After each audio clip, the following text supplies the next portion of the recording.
framework of the crisis that is also financial, political and social in Greece, especially after 2011, we can see a variety, a big, huge variety of projects that raise up all over the country.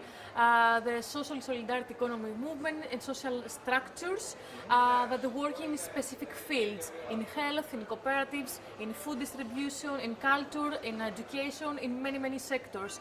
The main characteristics of them is that they cover a basic and urgent need in this framework, but at the same time they propose another way of doing, let's say, the politics, because the people, they activate it, even the ones that they get some support, they have space in order to participate actively in the decision making of every structure, and at the same moment they get more empowered in order to continue to struggle for justice and for a more cooperative world.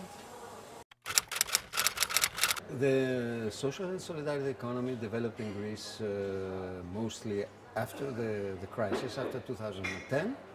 It is important now with solidarity benevolent structures all over Greece, and also a certain number of cooperatives which are active in the market. Now the government is preparing to support further these initiatives, and especially the cooperatives. I think this sector in general has an important future in Greece. It will increase in the future, and it is an important sector concerning employment and also concerning the economy. Sometimes we have the feeling that social and solidarity economy is a new subject, but in fact it's an old story. It appeared 2 centuries ago, and it developed a tradition in many countries of so-called social economy. Non-capitalist enterprise like mutuals, cooperatives, non-profit organization. This non-capitalist enterprise had not really a capacity to have a transformative role because they were touched by institutional isomorphism.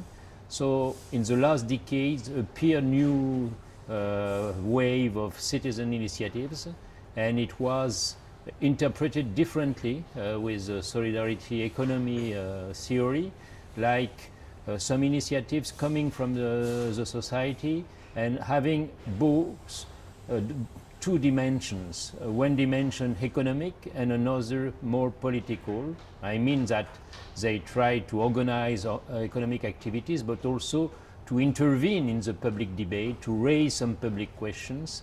And now there is an attempt to link these 2 movements, social economy and solidarity economy.